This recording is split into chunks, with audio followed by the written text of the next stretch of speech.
हे students, good evening, नमस्ते, सत श्री अकाल, सलाम वालेकुम। कैसे हैं आप सब लोग? उम्मीद करती हूँ आप सभी लोग बहुत ही अच्छे होंगे। तो बच्चों, welcome all of you at Motion online.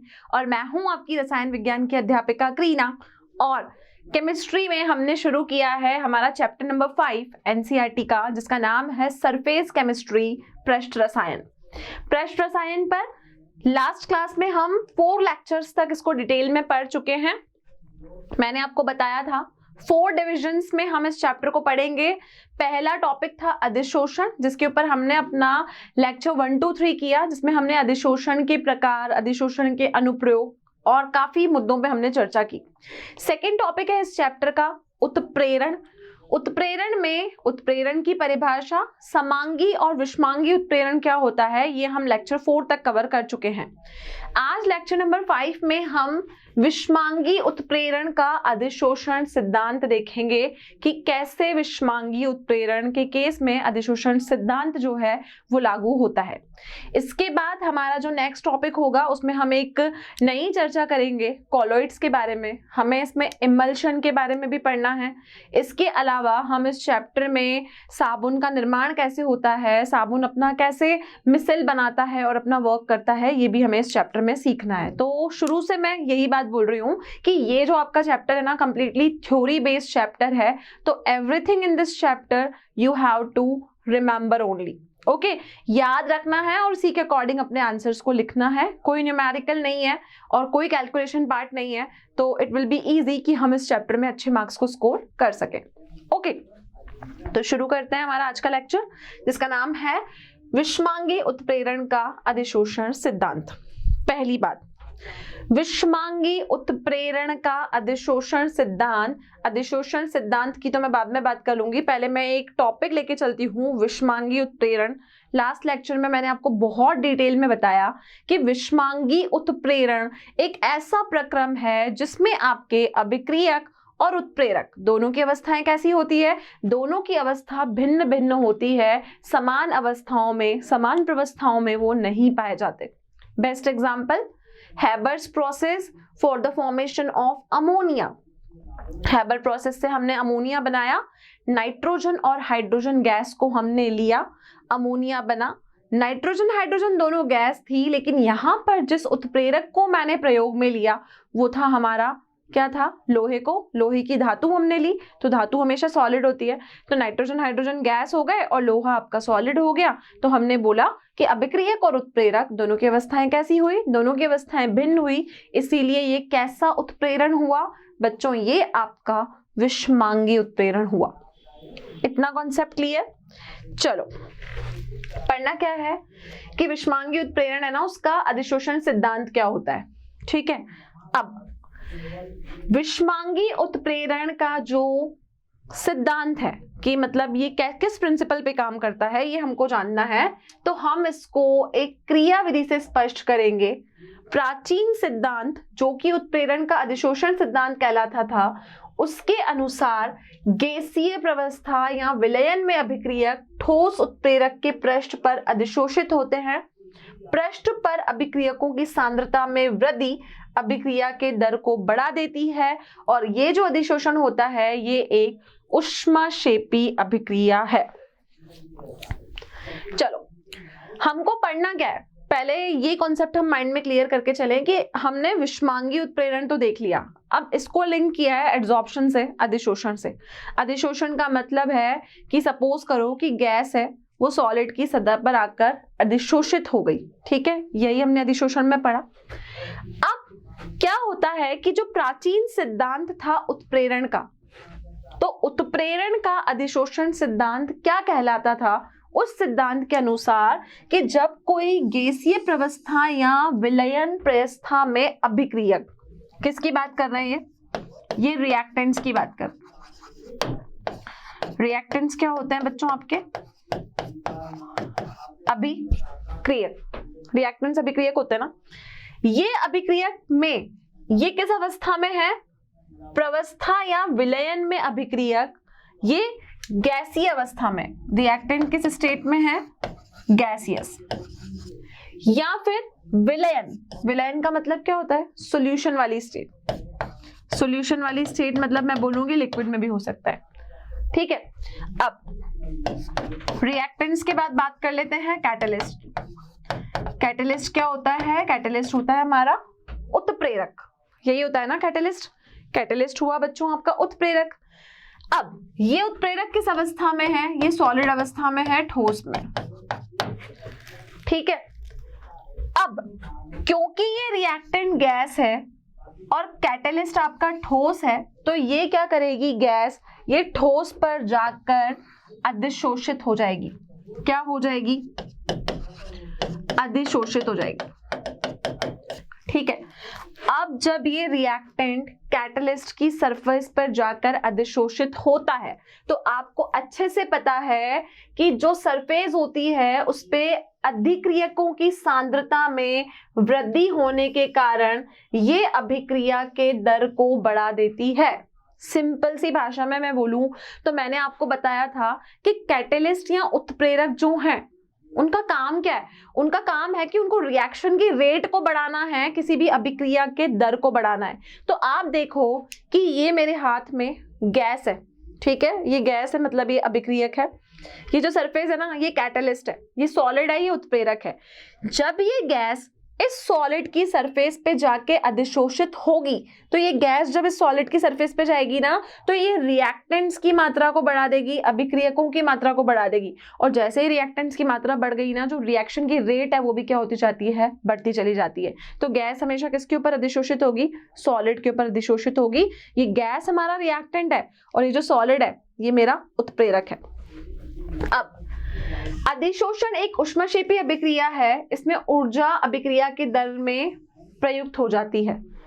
क्योंकि ये ऊष्माक्षेपी अभिक्रिया है, तो क्योंकि इसमें जो ऊष्मा निकली, जो हीट निकली, वो हीट किस में काम आ गई? इस रिएक्शन की रेट को बढ़ाने के काम में आ गई। इतनी पिक्चर क्लियर? सिंपल भाषा में मैंने बोला कि मैं आपको ऊष्मांगीय उत्प्रेरण पढ़ा रही हूँ, मतलब रिएक्टेंट और जो आपका कैटलिस्ट होगा, उन दोनों की स्टेट डिफरेंट होगी ना, एक सॉलिड में होगा, एक गैस में होगा। तो जब भी कोई गैस सॉलिड की सरफेस पे जाके एब्जॉर्प्शन करता है, अधिशोषण करता है, तो आप देखोगे कि वो वहां पर जाके रिएक्टेंट्स की मात्रा को बढ़ा देता है। जब रिएक्टेंट की मात्रा ज्यादा हो जाती है तो रिएक्शन की रेट ज्यादा हो जाती है। और क्योंकि ये एक ऊष्माक्षेपी अभिक्रिया है, इस प्रोसेस में जो हीट निकलेगी वो हीट क्या काम करेगी? वो हीट बच्चों रेट ऑफ रिएक्शन को, रिएक्शन के दर को बढ़ाने का काम करेगी। क्लियर इतना? चलो अब हमें क्या पढ़ना है? हमें पढ़ना है कि ये ऊष्मांगीय उत्प्रेरण है ना, इसका अधिशोषण सिद्धांत हम इसी को डिटेल में कंटिन्यू कर रहे हैं। उत्प्रेरण क्रिया को मध्यवर्ती यौगिक के बनने के पदों में वर्णित किया जा सकता है, जिसका सिद्धांत आपने पहले देखा है, लेकिन आधुनिक अधिशोषण सिद्धांत जो है वो क्या कहता है? आधुनिक अधिशोषण सिद्धांत में आप देखोगे कि कोई मध्य यौगिक निर्माण सिद्धांत और प्राचीन अधिशोषक सिद्धांत का संयोजन है। उत्प्रेरण क्रिया उत्प्रेरक की सतह पर केंद्रित होती है। दो तरीके हैं, ठीक है। हमेशा उत्प्रेरण के केस में जो आपका अधिशोषण है,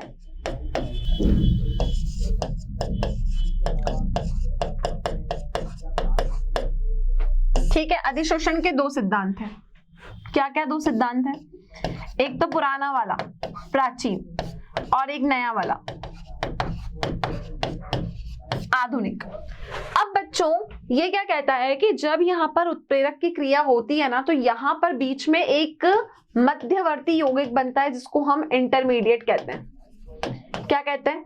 इंटरमीडिएट कहते हैं। तो यहाँ पर जो पुराना वाला, प्राचीन वाला और आधुनिक वाला है, दोनों सिद्धांतों को कंबाइन करके ही हम क्या पढ़ रहे हैं? इसका उत्प्रेरण का, ऊष्मांगीय उत्प्रेरण का हम क्या पढ़ रहे हैं? अधिशोषण सिद्धांत पढ़ रहे हैं। जो उत्प्रेरण क्रिया उत्प्रेरक की सतह पर केंद्रित होती है, ये क्या बोलेगा कि जो कैटालिसिस हो रहा है वो हमेशा किस पे होगा? वो हमेशा सरफेस पर ही आपको कैटालिसिस जो है वो देखने को यहाँ पर मिलेगा। क्रिया विधि में 5 पद सम्मिलित होते हैं। पहला, उत्प्रेरक की सतह पर अभिक्रियकों का विसरण। ठीक है, क्या हो रहा है? अभिक्रियक जाके उत्प्रेरक की सतह पर जा रहे हैं ना, तो उत्प्रेरक की सतह पर जब वो कैटालिस्ट की सरफेस पर जाते हैं तो उन अभिक्रियकों का विसरण। ठीक है। सेकंड होता है आपका उत्प्रेरक की सतह पर अभिक्रियक अणुओं का अधिशोषण। उत्प्रेरक की सतह पर जाकर अभिक्रियक के जो अणु हैं वो क्या करते हैं, अपना अधिशोषण। इस अधिशोषण के दौरान एक मध्यवर्ती द्वारा उत्प्रेरक की सतह पर रासायनिक अभिक्रिया का होना। पहली स्टेप, ये पूरी क्रियाविधि 5 स्टेप्स में होती है कि कैसे विषमांगी उत्प्रेरण में जो आपका अधिशोषण है उसका सिद्धांत लागू होता है। तो मैं बोल रही हूं कि ये जो पूरी स्टेप है, कितने प्रोसेसेस होंगे इसमें, इस पूरी स्टेप में आपको 5 स्टेप्स देखने को मिलेंगी। इस पूरे प्रोसेस में, पूरे प्रक्रम में 5 स्टेप्स में आपको बताऊंगी। पहली स्टेप मैंने क्या बोला कि जो अभिक्रियक आया उसने उत्प्रेरक की सतह पर अपना क्या कर लिया, विसरण कर लिया। दूसरा, उत्प्रेरक की सतह पर आके जो अभिक्रियक के अणु हैं वो क्या हो रहे हैं, वो अधिशोषित हो रहे हैं, तो उनका अधिशोषण। एक मध्यवर्ती निर्माण द्वारा उत्प्रेरक की सतह पर रासायनिक अभिक्रिया का होना। दोबारा समझेंगे, मध्यवर्ती निर्माण द्वारा उत्प्रेरक की सतह पर रासायनिक अभिक्रिया का होना, क्योंकि अभी मैंने आपको बताया कि जब आप अधिशोषण का सिद्धांत पढ़ोगे तो यहाँ पे क्या बनेगा, एक इंटरमीडिएट बनेगा। उत्प्रेरक की सतह पर उत्पादों का विशोषण होने के बाद सतह का दोबारा अधिक अभिक्रिया होने के लिए उपलब्ध कराना। अभिक्रिया उत्पादों का उत्प्रेरक की सतह से दूर विसरण। देखो, रिएक्शन हुई, मध्यवर्ती बना। अब क्या करती है, जो उत्प्रेरक की सतह होती है ना, वो अभिक्रिया करने के लिए क्या करती है, उत्पादों को दोबारा से अभिक्रिया करने के लिए क्या करवाती है, सतह उपलब्ध करवाती है। मतलब दोबारा रिएक्शन कर सकें, ये क्या करता है, कैटलिस्ट इनको सरफेस प्रोवाइड करवाता है। अब जैसे ही अभिक्रिया हो गई तो उत्पादों की सतह से वो क्या कर लेती हैं, दूर जाकर विसरण कर लेती हैं, क्योंकि जब वो रिएक्टेंट उनके ऊपर आते हैं पहले तो वो उसकी सरफेस पे आके विसरण करते हैं, और जैसे ही प्रोडक्ट बना वो क्या करते हैं, उसका दूर जाके विसरण करते हैं। तो 5 स्टेप्स में जो अधिशोषण होता है वो होता है विषमांगी उत्प्रेरण के केस में। तो विषमांगी उत्प्रेरण का जो अधिशोषण सिद्धांत है उनको हम इन 5 स्टेप्स में पढ़ते हैं। तो देखो कि कैसे हम इसको 5 स्टेप्स में करेंगे। सबसे पहले, मुक्त संयोजकता युक्त उत्प्रेरक पृष्ठ। क्या मतलब है इस बात का, ये आपका उत्प्रेरक का पृष्ठ है। उत्प्रेरक का पृष्ठ मतलब यहां पर जो बनी हुई है ना, ये आपकी कैटलिस्ट की सरफेस है। कैसी सरफेस है ये, कैटलिस्ट सरफेस। यहां पर आप देखते हो कि ये मुक्त संयोजकता युक्त उत्प्रेरक पृष्ठ है। इस बात का क्या मतलब हुआ कि ये जो कैटलिस्ट सरफेस बच्चों आपको यहां पर देखने को मिल रही है, इसमें कैसी वैलेंसीज हैं, ये फ्री वैलेंसीज हैं। कैसी वैलेंसीज है, फ्री वैलेंसीज है। अब जब आप यहां पर कोई भी अभिक्रियक के अणु लेके आए, तो देखो अभिकारी अणु कौन है यहां पर, A+B। हम क्या बोल रहे हैं, अभिक्रियक के अणु जो है इस कैटलिस्ट की उत्प्रेरक की सतह पर जाकर अटैक करेंगे। ये अटैक करेंगे तो देखो क्या होगा, ये इसकी सरफेस पे जाके, सतह पर जाकर अधिशोषित हो जाएंगे। अधिशोषित होने के बाद यहां पर इसको जगह मिली तो A यहां जुड़ गया, B यहां जुड़ गया, ठीक है। तो हम बोलेंगे इस पहली स्टेप में तो क्या हुआ, कैटलिस्ट ने सरफेस प्रोवाइड की, किसको, रिएक्टेंट्स को, अभिक्रियकों को, कि वो आके उस पे अधिशोषित करें। अब अधिशोषित होने के बाद A और B यहां जुड़ गए।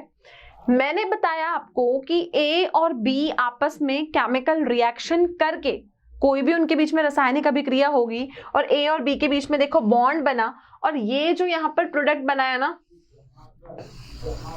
इसको हम क्या बोलते हैं, मध्यवर्ती। तो इसकी स्टेप क्या हो गई, इसकी स्टेप 3rd हो गई। हम बोल रहे हैं कि ये पूरी क्रिया आपको 5 स्टेप्स में देखने को मिलेगी। अब जो उत्पाद बना है उसके अणु पहले तो क्या करते हैं, उस कैटलिस्ट की सरफेस पे जाके विसरण करते हैं, ठीक है। जब वो स्टार्ट होती है ना रिएक्शन पहली बारी में, तो पहली स्टेप में जो अभिक्रियक के अणु होते हैं वो कैटलिस्ट की सरफेस पे जाके क्या करते हैं, वहां जाके विसरण करते हैं। लेकिन जैसे ही रिएक्शन खत्म होने वाली होती है, उत्पाद बन जाता है, तो वो दूर जाके विसरण करते हैं। तो देखो होगा क्या, जब उत्पाद के अणु बन चुके हैं तो वो अपना विशोषण करेंगे। तो देखो ये आपका उत्प्रेरक ऐसा का ऐसा है, और जो उत्पाद बना पहले A+B था, इसने दूर जाके विस्तरण कर दिया और अब इसने A बॉन्ड B बना लिया, तो ये बन गया आपका उत्पाद। और ये कौन है? ये आपका उत्प्रेरक था जो अपन लेके चले थे, जो कि मुक्त संयोजकता से था, फ्री वैलेंसीज वाला स्टेट था। तो इस तरीके से अधिशोषण की अभिक्रिया विषमांगी उत्प्रेरण के केस में होती है। सबसे पहले जो आपका कैटलिस्ट है वो सरफेस प्रोवाइड करवाता है किसको? अभिक्रियक को, कि अभिक्रियक आए और उसके ऊपर आके अधिशोषित हो। जब वो अधिशोषित होता है तो आपस में केमिकल रिएक्शन करके बॉन्ड बना के वो एक मध्यवर्ती बनाते हैं। वो मध्यवर्ती बनाने के बाद जो अभिक्रिया होती है वो किसकी होती है? विशोषण की। जो विसरण होता है अणुओं का, तो उत्पाद के अणु उससे दूर जाके विसरण करते हैं, तो वो बन गया A बॉन्ड B।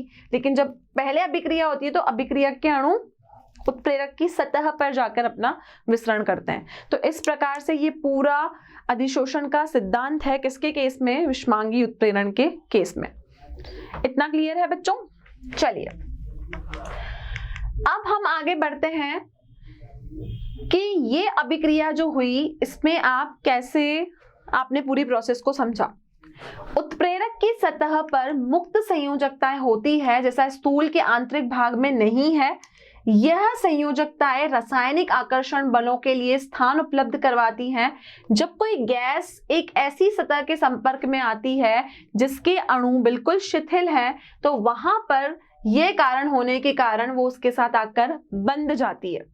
ठीक है, अब यहां पर रीजन क्या बताया, इंपॉर्टेंट समझना। उत्प्रेरक की सतह पर, ठीक है, जो मैंने उत्प्रेरक लिया ना, यहां पर जो मैंने अभी आपको कैटलिस्ट बना के दिखाया था,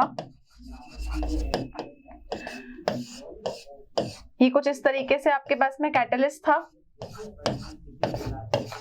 ठीक है, ये बोल रहा है कि यहां पर जो फ्री वैलेंसीज होती हैं, ठीक है, अब ये फ्री वैलेंसीज कहां पर होती हैं? ये सिर्फ उसकी सतह पर होती हैं उत्प्रेरक की। अंदर आप स्थूल में जाओगे तो ये आपको फ्री वैलेंसीज देखने को नहीं मिलेंगी। ये जो फ्री वैलेंसी है इसकी, ये किस लिए होती है? ताकि यहां पर जो भी अभिक्रियक आकर अधिशोषण करना चाहे तो ये उसको क्या प्रोवाइड करवाए? अट्रैक्टिव फोर्स, आकर्षण बल प्रोवाइड करे, जिसकी वजह से वो उपलब्ध हो। ठीक है, तो जब भी कोई गैस एक ऐसी सतह के संपर्क में आती है तो इसके अणु शिथिल रासायनिक संयोजन के कारण वहां बंद हो जाते हैं। इसका मतलब कि जो A और B आके जुड़ा ना, तो उसको फ्री वैलेंसीज मिली, अट्रैक्टिव फोर्स हुआ। A और B क्या थी? गैसेस थी। कैटलिस्ट क्या था? सॉलिड था। तो गैसेस ने आके उनके साथ कैसा संयोजन बनाया? एक रासायनिक संयोजन बनाया, जिसकी वजह से यहां पर अधिशोषण की अभिक्रिया पूर्ण हुई। इतना क्लियर बच्चों? चलो आगे हम बढ़ते हैं कि यदि अलग प्रकार के अणु पास पास अधिशोषित होते हैं या हो जाएं तो एक दूसरे से अभिक्रिया कर सकते हैं, जिससे नए अणु बन जाते हैं, और इस प्रकार बने हुए अणु को हम बोलते हैं कि सतह को नए अभिक्रियक अणुओं के लिए छोड़ दिए जाते हैं, और हम देखते हैं कि वहां पर क्या होता है? मध्यवर्ती का निर्माण होता है। तो देखो, अगर अलग प्रकार के अणु आसपास अधिशोषित होते हैं तो वो क्या करते हैं? एक दूसरे से अभिक्रिया करते हैं, जिससे नए अणु बन जाते हैं। अगर वहां पर अणु अलग अलग प्रकार के हैं तो वो आपस में ही रिएक्शन कर लेते हैं, और वो नए अभिक्रियक अणुओं के लिए जगह छोड़ते हुए खुद क्या हो जाते हैं? वाष्पीकृत हो जाते हैं। वाष्पीकृत होने का मतलब है कि वो खुद क्या हो जाएंगे? वो खुद हो जाते हैं वेपोराइज। सतह को छोड़ते हुए वो खुद क्या हो जाते हैं?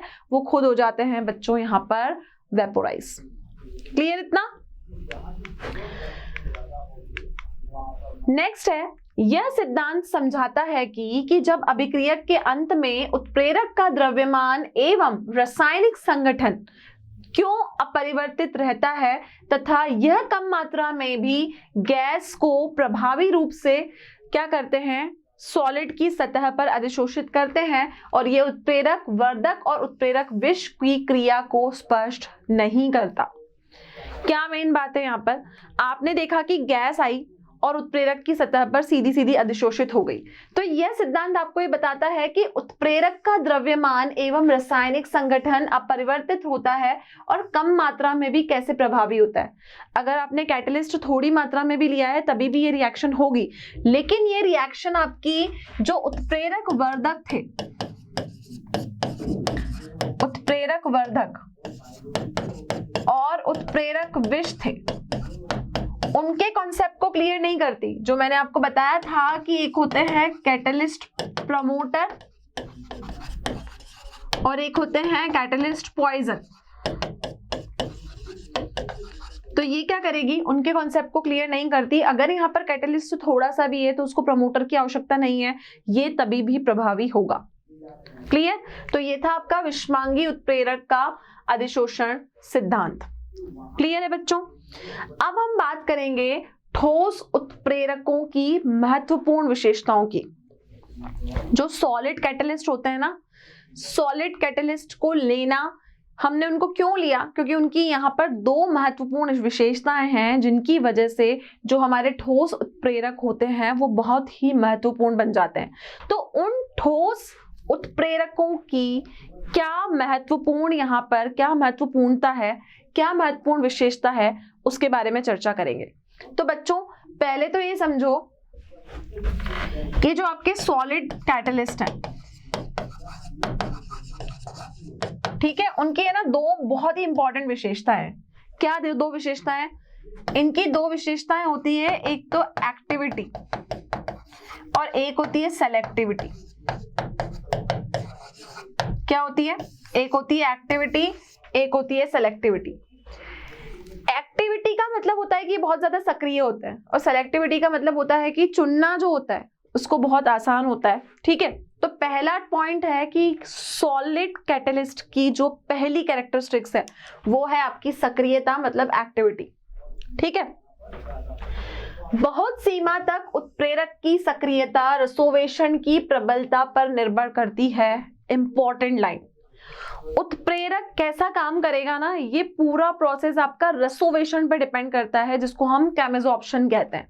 ठीक है, तो उत्प्रेरक की एक्टिविटी किसके ऊपर डिपेंड की? केमिसॉर्प्शन के ऊपर, कि केमिसॉर्प्शन का कितना ज्यादा प्रबल है, केमिसॉर्प्शन का एक्सटेंड कितना है। अब केमिसॉर्प्शन मतलब रसोवेशन, पहले बता चुकी हूं आपको कि रसोवेशन में क्या होता है कि यहां पर जो अधिशोष्य होता है वो अधिशोषक के द्वारा रासायनिक बंधों से आबंधित होता है। और भौतिक वेषण में हमने क्या पढ़ा था, जो भौतिक अधिशोषण होता है उसके अंदर दुर्बल कौन से फोर्स होते हैं? वैन डर वाल्स फोर्स होते हैं, जिनके बीच में उनके बीच में आबंध बनता है। लेकिन रसोवेशन में जो बंध बनता है वो रासायनिक आबंध की वजह से यहां पर बनता है। क्लियर। तो पहला टॉपिक क्या हुआ? पहला टॉपिक हुआ कि जब आप किसी भी कैटलिस्ट की एक्टिविटी की बात करोगे कि कोई भी कैटलिस्ट कितना ज्यादा सक्रिय है, तो वो किसके ऊपर डिपेंड करेगा कि रसोवेशन कितने प्रबल तरीके से हुआ है। ठीक है, सक्रिय होने के लिए अभिक्रियक उत्प्रेरक का पर्याप्त प्रबलता से अधिशोषित होना चाहिए। वह इतनी प्रबलता से अधिशोषित नहीं होने चाहिए कि वह गतिहीन हो जाएं और अन्य अभिक्रियकों के लिए उत्प्रेरक की सतह पर कोई स्थान न बचे। उत्प्रेरक की सक्रियता केमिसॉर्प्शन पे डिपेंड करती है, लेकिन साथ ही अभिक्रियक और उत्प्रेरक खुद भी बहुत प्रबल होने चाहिए कि वो अभिक्रिया को अच्छे से कर पाए, लेकिन इतने भी प्रबल नहीं होने चाहिए कि वो क्या करें, गतिहीन हो जाएं। और गतिहीन होने के कारण अगर कोई और अभिक्रियक उसकी सरफेस पर रिएक्शन करने आ रहा है, एड्सॉर्प्शन करने आ रहा है, तो वो उसको जगह ही ना दे, क्योंकि अगर वो गतिहीन हो गए तो वो स्पीड से नहीं जा पाएंगे, और नहीं जा पाएंगे तो कैटलिस्ट की, उत्प्रेरक की सतह पर वो दूसरे अभिक्रियकों के लिए क्या करेंगे, जगह नहीं छोड़ेंगे। तो वो किस पर डिपेंड करता है? वो केमिसॉर्प्शन के एक्सटेंट पर डिपेंड करता है कि केमिसॉर्प्शन जो है वो आपका कितना ज्यादा प्रबल है। ओके, अब दूसरा जो उदाहरण आपको यहाँ पर एक्टिविटी के लिए दिया गया है, हाइड्रोजन अभिक्रियाओं के लिए यह पाया गया है कि उत्प्रेरक की सक्रियता आवर्त सारणी में वर्ग 5 से 11 के तत्वों तक बढ़ती है, जबकि वर्ग 7 से 9 के तत्व अधिकतम सक्रियता दर्शाते हैं। अब आवर्त सारणी, ठीक है, आपकी पीरियोडिक टेबल आप देख चुके हो, उसमें आपका वर्ग 5 से 11 ठीक है, और दूसरा वर्ग 7 से 9। तो यहां पर क्या बात की गई है कि जो हाइड्रोजिनेशन होता है, हाइड्रोजिनेशन क्या होता है, हाइड्रोजनन, यही होता है। ये हाइड्रोजनन में यह पाया गया है कि जो आपकी आवर्त सारणी है ना, उसमें 5 से लेके 11 तक तो बढ़ती है, ठीक है, और बाद में जो 7 से लेके 9 तक है, ग्रुप नंबर 7 से लेके ग्रुप नंबर 9, हाइड्रोजिनेशन करने की जो कैपेबिलिटी है वो क्या होती जाती है, घटती जाती है। तो आप देखोगे 7 से 9 में ये तत्व अधिकतम सक्रियता दर्शाते हैं, मतलब 7 से 9 में ये ज्यादा एक्टिव होते हैं। अब एक्टिविटी के बाद जो दूसरा कैरेक्टरिस्टिक होता है ना ठोस उत्प्रेरकों का, वो होता है उनकी सेलेक्टिविटी। सेलेक्टिविटी का क्या मतलब होता है, चयनात्मकता और वर्णनात्मकता, ठीक है, चयन करना, वर्णन करना, इसको हम इंग्लिश में सेलेक्टिविटी बोलेंगे। क्या बोलेंगे, सेलेक्टिविटी बोलेंगे, ठीक है। अब किसी भी उत्प्रेरक की वर्णनात्मकता उसकी अभिक्रिया को दिशा देकर एक विशेष उत्पाद बनाने की क्षमता है। भाई हम एक्टिविटी तो समझ गए, एक्टिविटी का मतलब होता है क्रियात्मकता, और क्रियात्मकता किस पर डिपेंड करती है, रसोवेषण की प्रबलता पर डिपेंड करती है। अब चयनात्मकता किस पर डिपेंड करेगी, कैसे चयन करें, कोई भी रिएक्शन आपने करवाई, जो प्रोडक्ट की डायरेक्शन है ना, उसकी दिशा, वो उसकी वर्णनात्मकता को डिफाइन करती है। जब उन्हीं रासायनिक अवस्थाओं में अनेक उत्पाद बनना संभव हो, विभिन्न उत्प्रेरकों की वर्णनात्मकता भिन्न भिन्न होती है। तो जो बच्चों सेलेक्टिविटी होती है ना, डिफरेंट डिफरेंट कैटलिस्ट की सेलेक्टिविटी जो होती है वो क्या होती है, बहुत अलग अलग होती है, और वो सेलेक्टिविटी आपको क्या देती है, वो आपको दिशा देती है। देखो यहाँ पर कुछ महत्वपूर्ण विशेषताएं बताई गई है उदाहरणतः, जिसमें आप देखोगे कि H2 है ना, वो कार्बन मोनोऑक्साइड से कैसे कैसे भिन्न उत्प्रेरकों के प्रयोग से हमें भिन्न भिन्न पदार्थ दे रहा है, ठीक है। लेफ्ट हैंड साइड में मैंने सिर्फ कार्बन मोनोऑक्साइड और हाइड्रोजन ही लिया है। देखना एलएचएस वाली साइड में जो मैंने अभिक्रियक लिए हैं, एलएचएस में मैंने जो अभिक्रियक लिए और आरएचएस में क्या बने, उत्पाद बने, ठीक है। और एरो पे मैंने क्या लिखे हैं, एरो पे मैंने उत्प्रेरक लिखे हैं, कैटलिस्ट लिखे हैं। अब सेलेक्टिविटी का क्या मतलब है कि मैंने जोड़ा तो सिर्फ कार्बन मोनोऑक्साइड और हाइड्रोजन को, हाइड्रोजन करवाया, प्रोडक्ट मुझे अलग अलग क्यों मिल रहे हैं, प्रोडक्ट मुझे अलग अलग इसलिए मिल रहे हैं क्योंकि मेरी सेलेक्टिविटी अलग है। सेलेक्टिविटी का मतलब होता है चयनात्मकता, और चयनात्मकता का मतलब है कि जो मैंने कैटलिस्ट यहाँ पे सेलेक्ट किया है वो कैटलिस्ट कैसा है, वो अलग अलग है, ठीक है। देखो पहली अभिक्रिया में आपने कार्बन मोनोऑक्साइड की हाइड्रोजन के साथ अभिक्रिया करवाई तो आपको मीथेन और वाटर मिला। क्या मिला, मीथेन और वाटर। तो बच्चों यहां पर एक इंपॉर्टेंट चीज देखो कि यहां मैंने उत्प्रेरक क्या लिया है, निकल लिया है। तो निकल में अगर आप कार्बन मोनोऑक्साइड का हाइड्रोजनेशन करवाते हो तो मीथेन और वाटर आपको मिल रहा है, ठीक है। तो निकल आपने एक अलग ही कैटलिस्ट सेलेक्ट किया। दूसरी भी अभिक्रिया ऐसी ही है, लेकिन आपने लिया क्या, बन क्या रहा है, यहाँ पे देखो मिथेनॉल बन रहा है, लेकिन ये क्या लिया आपने, आपने इसमें कॉपर और जिंक ऑक्साइड लिया क्रोमेट आयंस की प्रेजेंस में, ZnOCrO3 की प्रेजेंस में।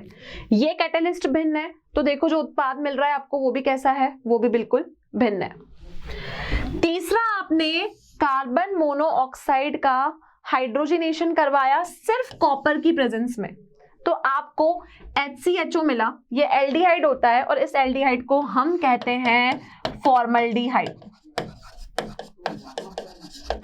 क्या कहते हैं इसको हम फॉर्मल्डिहाइड कहते हैं। तो यहां पर आप क्या मेन बात समझे कि यहां जो मेरी कैटलिस्ट की सेलेक्टिविटी थी वो अलग अलग थी, तो मुझे अलग अलग उत्पाद मिले। देखो मैंने यहां पर लिया तो सिर्फ CO और H2, ठीक है, मैंने कार्बन मोनोऑक्साइड और हाइड्रोजन लिया, लेकिन जब मैंने निकल को डाला तो यहां पर मीथेन और वाटर बना, ठीक है। जब मैंने यहां सिर्फ कॉपर को डाला तो HCHO बना, ठीक है। लेकिन अगर मैंने कॉपर के साथ यहाँ पर जिंक ऑक्साइड और Cr2O3 को डाला तो मुझे यहाँ पर क्या मिला, यहाँ पर मुझे मिथेनॉल मिला। तो ये कैटलिस्ट की सेलेक्टिविटी पे डिपेंड करता है, उसकी चयनात्मकता पे डिपेंड करता है कि आपने कैटलिस्ट कौन सा लिया है तो आपको किस दिशा में कौन सा उत्पाद मिले। तो यहाँ पर जो आपके ठोस उत्प्रेरक हैं उनकी दो विशेषताएं हैं, एक उनकी एक्टिविटी, एक उनकी सेलेक्टिविटी, एक उनकी सक्रियता और एक उनकी चयनात्मकता। क्लियर है? चलिए, तो यहां से निष्कर्ष निकाला जाता है कि एक पदार्थ जो एक अभिक्रिया में उत्प्रेरक का कार्य करता है वो अन्य में असमर्थ भी हो सकता है, जो कि कंप्लीटली उसकी सेलेक्टिविटी के ऊपर डिपेंड है। तो आज का हमारा जो लेक्चर था वो काफी ही शॉर्ट लेक्चर था, जिसमें हमने सिर्फ 2 टॉपिक्स का डिस्कशन किया। पहला, हमने ये देखा कि विषमांगी उत्प्रेरकों में अधिशोषण का सिद्धांत कैसे काम करता है, 5 स्टेप्स में वो सिद्धांत काम करता है। इसके अलावा मैंने आपको अधिशोषण में क्या बताया कि जो आपके ठोस उत्प्रेरक होते हैं वो 2 कैरेक्टरिस्टिक्स को शो करते हैं, 2 विशेषताएं बताते हैं, एक उसकी एक्टिविटी और एक उसकी सेलेक्टिविटी। तो आज का लेक्चर बच्चों हमारा यहीं कंप्लीट होता है। और इस टॉपिक से रिलेटेड अगर आपको कोई भी क्वेश्चंस, डीपीपी या कंटेंट की रिक्वायरमेंट है तो आप डाउनलोड कर सकते हैं हमारा motion learning app. Next lecture में हम फिर मिलेंगे और हम कुछ अन्य उत्प्रेरकों की चर्चा करेंगे, क्योंकि अभी उत्प्रेरक अभी हमारे खत्म नहीं हुए हैं। उसके बाद हम अपना नेक्स्ट टॉपिक स्टार्ट करेंगे जो कंप्लीटली न्यू टॉपिक होगा, that is all about colloid. तो हमारे साथ कनेक्टेड रहिए। Thank you so much, have a wonderful day. आशा करता हूं हमारे टॉप एजुकेटर का यह लेक्चर आपको पसंद आया होगा। अगर पसंद आया है तो वीडियो को लाइक करिए, चैनल को सब्सक्राइब करिए और शेयर भी करिए, क्योंकि ज्ञान बांटने से बढ़ता है और सही बताऊं तो पुण्य भी मिलता है। मुझे सुनने के लिए बहुत बहुत धन्यवाद। Thank you.